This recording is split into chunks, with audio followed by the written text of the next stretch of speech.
कुछ जगहें ऐसी होती है जहां वक्त रुक जाता है और इंसान का कोई नामो निशान नहीं बचता। वहां सिर्फ शराफ होते हैं जिनकी गूंज सदियों तक हवा में गूंजती है। और ऐसी ही एक जगह है देवराजपुर मंदिर। तो आइए इस डरावने और रहस्यमय मंदिर की कहानी सुनते हैं। उत्तर भारत के एक सुंदर इलाके में पहाड़ियों और जंगलों से घिरा एक छोटा सा गांव था देवराजपुर। ये गांव भले ही नक्शे पर नाम मात्र था, लेकिन इसके चारों ओर फैली अंधविश्वास की धुंध ने इसे भय का प्रतीक बना दिया था। लोगों का मानना था कि गांव से कुछ किलोमीटर दूर एक विस्मृत मंदिर है जो किसी पुराने शराब की चपेट में है। इस मंदिर का नाम किसी को ठीक से याद नहीं, बस एक ही बात दोहराई जाती है पीढ़ी दर पीढ़ी, उस मंदिर में भगवान नहीं शराब बसा है। गांव के बुजुर्ग कहते हैं मंदिर के भीतर ना तो कोई दीपक जलता है ना घंटी बजती है, वहां की हवा भी सांस लेना भूल जाती है। अगर उस मंदिर के पुराने इतिहास की बात करें तो लोग अक्सर आपस में बातें करते हैं। पुराने बुजुर्ग कहते हैं कि लगभग 900 वर्ष पहले वहां एक अत्यंत समर्पित और तपस्वी साधु ऋषि देवसुर रहता था और उसी मंदिर में पूजा पाठ किया करता था। कहा जाता है कि उन्होंने हजारों वर्षों की तपस्या के बल पर देवताओं से वरदान प्राप्त किया था कि वो कभी भी कुछ भी चमत्कार कर सकता है, पर शर्त थी कि वो मानवता के भले के लिए हो। पर एक रात सब कुछ बदल गया था। उसी समय का एक राजा था जो अपने आप को अमर बनाना चाहता था हमेशा के लिए। इसीलिए वो राजा अमर होने के लिए उस साधु के पास आया, लेकिन साधु ने उसे मना कर दिया।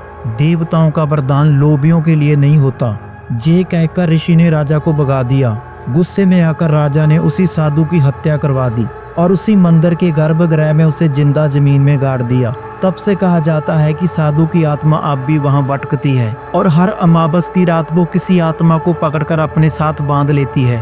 ये तो था उस मंदिर का इतिहास। अगर अभी 2025 की बात करें तो दिल्ली के 4 दोस्त विराज, आरब, सिया और नेहा एक डॉक्यूमेंट्री सीरीज बना रहे थे, भारत के भूले बिसरे मंदिर यानी कि forgotten temple of India.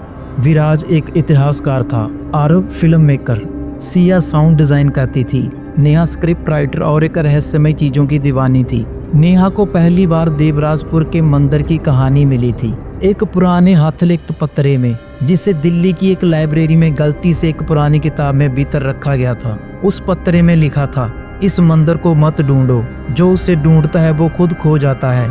Neha को ये बहुत ही रोमांचक और रहस्यमय लगा।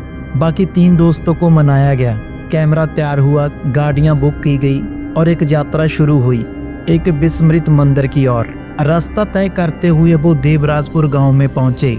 गांव की गलियां सुनसान थी, कोई मॉडर्न दुकान नहीं, कोई मोबाइल नेटवर्क नहीं, सिर्फ चारों ओर सन्नाटा था। गांव वालों से बात करना आसान नहीं था। गांव वाले तो कुछ भी बताने से मना कर देते थे, जहाँ बस इतना कहते जो मंदिर के पास गया वो वापस नहीं आया। एक बुजुर्ग मिले, हरिचरण बाबा। उनकी आंखें कोरी थी, पर ऐसा लगता था कि वो सब कुछ देख सकते हैं। उन्होंने धीरे से कहा, अगर तुम मंदिर के भीतर जाना चाहते हो तो सूरज डूबने से पहले लौट आना, वरना मंदिर तुम्हें कभी लौटने नहीं देगा। इतना सुनते ही विराज ने हंसी में बात उड़ाई, पर नेहा को बाबा की आवाज अंदर तक चुभ गई। उस रात टीम ने गांव के पास एक पुरानी हवेली में कैंप किया। नेहा को नींद नहीं आ रही थी। किसी ने उसके रूम की खिड़की खड़काई। जब उसने बाहर देखा तो कोई नहीं था, लेकिन फिर दीवार पर छाया दिखी, किसी साधु जैसी आकृति, कंधे पर चोगा और एक हाथ में त्रिशूल, जिसका सिरा खून से लाल था। नेहा की चीख सुनते ही सब आगे आए, पर खिड़की के बाहर सिर्फ धूल थी और जमीन पर एक शब्द लिखा था, मंदिर में प्रवेश मत करो। रात की बातों को भूलकर अगली सुबह सभी मंदिर जाने के लिए तैयार हो रहे थे। सब कैमरे और सामान लेकर मंदिर की दिशा में बढ़े। जैसे जैसे जंगल में प्रवेश करते गए मौसम बदलने लगा। बिल्कुल साफ आसमान अचानक घने बादलों से भर गया। आरब ने मजाक में कहा, देख तेरे बाबा हमारा स्वागत कर रहे हैं। नेहा ने कोई जवाब नहीं दिया और सिया भी चुप थी। उसने अपने ईयरफोन हटाए और कान लगाकर सुना। कोई गूंज है, कोई मंत्र, जैसे कोई बार बार कह रहा हो, आ जाओ आ जाओ। तभी थोड़ा आगे चलकर झाड़ियों और सूखे पेड़ों के बीच एक टूटा फूटा विशाल प्राचीन पत्थरों का दरवाजा दिखा। उसके ऊपर कुछ लिखा हुआ था संस्कृत में। विराज ने पढ़ा, यत्र मृत्यु तंत्र देवतना, जिसका मतलब जहाँ मृत्यु हो वहाँ देव नहीं होते। और तभी नेहा को खिंचाव सा महसूस हुआ। उसने धीरे से दरवाजा छुआ और तभी दरवाजे की चट्टान खुद ब खुद खिसकने लगी, मानो किसी ने अंदर से उसे खोला हो। सभी दोस्त मंदिर के भीतर दाखिल हुए। तभी उन्होंने देखा कि मंदिर की सीढ़ियां गीली थी, लेकिन ऊपर तो मौसम सूखा था। ऐसा महसूस हुआ जैसे वो जगह किसी और मौसम में जी रही हो। मंदिर के भीतर अंधेरा बढ़ने लगा था।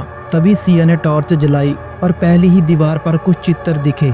एक साधु जिसे जमीन में गाड़ा जा रहा था, उसके आसपास खून के निशान थे, और एक आकृति जो ऊपर आसमान की ओर देख रही है, मुंह खोलकर चीखती हुई। नेहा ने कैमरा ऑन किया और शूट करने लगी। ये है देवराजपुर का मंदिर और हम इसके भीतर हैं। आरब नेहा से बोला, नेहा कुछ भी हो जाए अकेले मत जाना, ठीक है? नेहा ने हल्की सी स्माइल दी। चलते चलते वो मंदिर की बेसमेंट यानी के गर्भगृह की ओर बढ़े। अचानक सिया की टॉर्च बंद हो गई। कुछ दिखाई नहीं दे रहा था, चारों तरफ अंधेरा। तो तभी एक भीषण चीख गूंजी, ना किसी जानवर की ना इंसान की, ये चीख तो कुछ और ही थी। दीवारें हिलने लगी। विराज चिल्लाया, भागो! लेकिन दरवाजा बंद हो चुका था। भीतर एक औरत की आवाज गूंजी, तुमने प्रवेश किया है, अब जहां से कोई नहीं जाएगा। तभी आरब ने अपनी टॉर्च जलाई। गर्भगृह का विशाल दरवाजा जो उनके पीछे था, वो भी खुद ब खुद बंद हो गया। अब एक पत्थर जैसी ठंड के लिए कोई खड़ा था। विराज, आरब, सिया और नेहा चारों एक दूसरे को देख रहे थे। नेहा ने धीरे से, हम अंदर फंस चुके हैं। सिया कांपती हुई आवाज में, मुझे नहीं लगता ये मंदिर सिर्फ पत्थरों का बना है, इसके अंदर भी कुछ जिंदा है। वह सब टॉर्च की रोशनी में धीरे धीरे गर्भगृह की ओर बढ़े। गर्भगृह की दीवारों पर लाल रंग से लिखा हुआ था, जो धीरे धीरे ताजा खून बनता दिखा। विराज जैसे ही पास गया उसे दिखा, त्र अधर्म तत्र मृत्यु। ये लाइन संस्कृत में लिखी हुई थी, जिसका मतलब है जहाँ अधर्म है वहाँ मृत्यु निश्चित है। और तभी मंदिर के बीचों बीच की जमीन फटने लगी। धीरे धीरे एक काले धुएं से बनी आकृति ऊपर उठने लगी। वो की साधारण आत्मा नहीं थी, वो आत्मा थी ऋषि देवसुर की। इतने में नेहा के शरीर पर कंपन शुरू हुआ। उसकी आंखें पलटने लगी। उसके मुंह से एक भारी और घुटी हुई आवाज निकली, तुम सब ने मेरी नींद तोड़ी है, अब तुम सब उस नींद का हिस्सा बनोगे। सिया ने डरकर नेहा को झंझोड़ा। नेहा बेहोश होकर जमीन पर गिर गई। गर्भगृह में अब एक भारी अंधकार सन्नाटा छा गया। उन्होंने देखा कि मंदिर की दीवारों से छाया निकल रही थी। एक बच्चा जिसकी आंखें नहीं थी, एक औरत जो हवा में झूल रही है, एक वृद्ध पुजारी जिसकी गर्दन पलटी थी। ये सब आत्माएं मंदिर की दीवारों में कैद थी और सब बाहर आ चुकी थी। वो आत्माएं हवा से सरसराने लगी। और तभी आरब चिल्लाया, ये कौन है? विराज गहराई से सोचते हुए बोला, जे उन सबकी आत्माएं हैं जो शराब के कारण कभी मंदिर से बाहर नहीं निकल पाए। नेहा अब ठीक नहीं थी, उसकी आवाज बदल चुकी थी। वह मंदिर के रहस्य को जानती थी जो उसने कभी पढ़े थे। नेहा फिर दबी और घुटी आवाज में बोली, मंदिर के नीचे एक और तल है, वहाँ अंतिम बलि दी गई थी।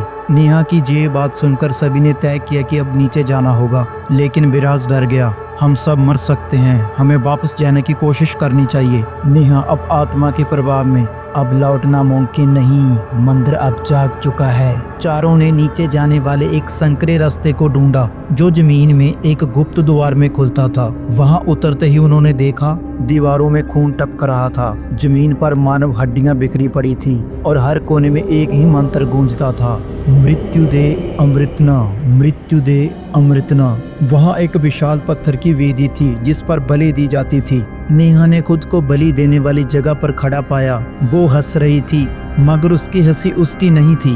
वो आत्मा वो उसे पूरी तरह कंट्रोल कर चुकी थी। विराज ने भागकर एक त्रिशूल उठाया, मंदिर के कोने में रखी एक पुरानी मूर्ति के पास से। अगर ये शराब मंदिर के भीतर है तो इसकी मुक्ति भी यहीं होगी। वो त्रिशूल लेकर नेहा की ओर बढ़ा। विराज ने त्रिशूल को जमीन में धोंपा। वेदी के बीच एक तेज चीख गूंजी। पूरे मंदिर की दीवारें कांपने लगी। आत्माएं एक एक कर कर हवा में घुलने लगी। नेहा जमीन पर गिर गई। उसकी आंखें अब सामान्य थी और दरवाजा भी धीरे धीरे खुलने लगा। सूरज ढलने से पहले वो चारों मंदिर से बाहर निकले। गांव अब वैसे नहीं दिख रहा था जैसे पहले था। बुजुर्ग हरिजन बाबा फिर दिखे। उन्होंने बस इतना कहा, मंदिर ने तुम्हें छोड़ दिया है, पर तुम में से कोई हमेशा के लिए उस मंदिर में रह चुका है। नेहा ने पलटकर मंदिर की ओर देखा और उसकी परछाई मंदिर की दीवार तक तब तक बनी रही जब तक वो गाड़ी में नहीं बैठ गए। शराब की सबसे गहरी परतें हमेशा वहीं छिपी होती हैं जहां इंसानी रोशनी नहीं पहुंचती, लेकिन अगर कोई उसे छेड़ दे तो सिर्फ चीखें नहीं लौटती, आत्माएं भी लौटती हैं। तो कैसी लगी हमारी ये हॉरर स्टोरी? अगर अच्छी लगी तो वीडियो को लाइक करें और ज़्यादा से ज़्यादा शेयर करें, और ऐसी रोमांचक कहानियाँ देखने के लिए हमारे चैनल को सब्सक्राइब करें और बेल आइकन दबाइए। धन्यवाद।